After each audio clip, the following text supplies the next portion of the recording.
39-year-old woman has been arrested after police found a decomposing body of a man who was missing for 11 days in her apartment. At around 11:40 a.m. on Wednesday the 9th of August, police responded to reports of a suspicious person near Wayne Street in Toledo, Ohio.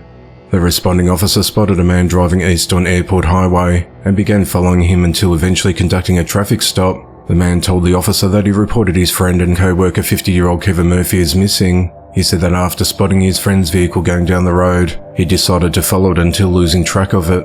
During the traffic stop, police learned that the man's missing friend had been living in the apartment at 1664 Wayne Street for the past couple of years.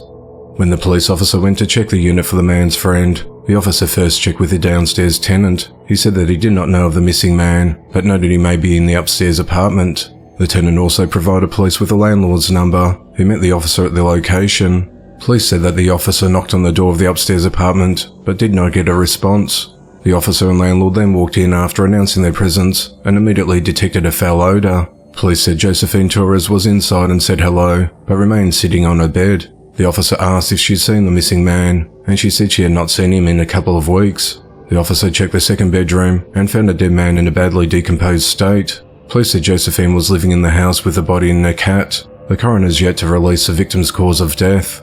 Josephine was arrested and charged with abuse of a corpse, but was released after posting bond. She's due back in court on the 24th of August. A 53-year-old man is behind bars for fatally shooting a 45-year-old woman.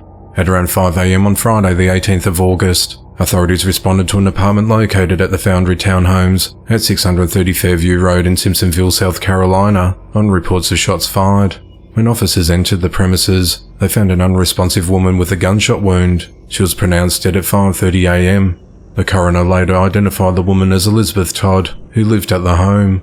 After speaking with witnesses along with physical evidence at the scene, investigators identified Anthony Todd as a suspect. Later that morning, Anthony was found at a nearby motel off Fairview Road and Grandview Drive and was arrested. Anthony's being charged with murder and possession of a weapon during a violent crime. He appeared in bond court on Saturday the 19th of August, but was denied bond by the presiding judge. He's held at the Greenville County Detention Center. The motive in the attack is unclear, as the investigation into the matter continues.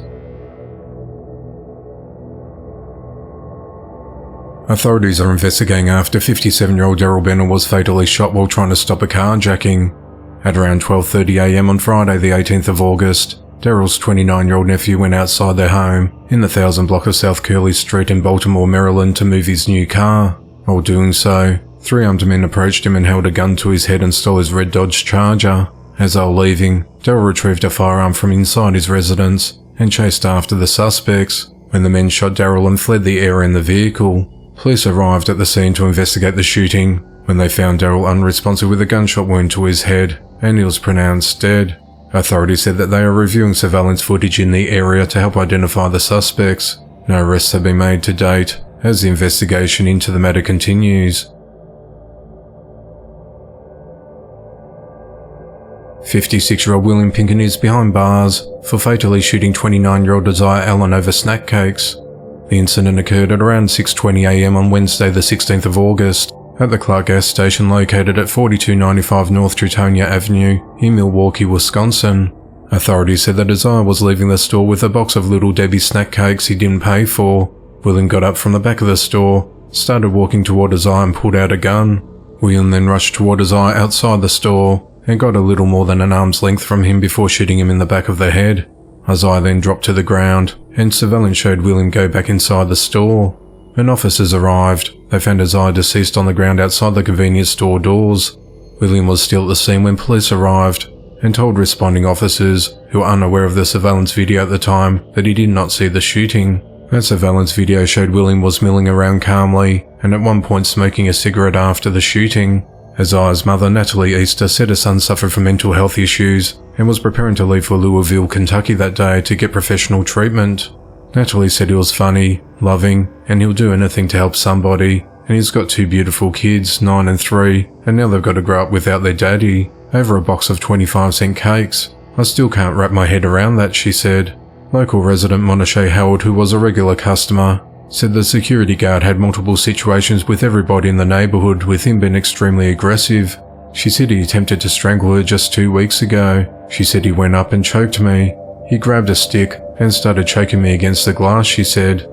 On Friday, the 18th of August, William was arrested and charged with first-degree intentional homicide.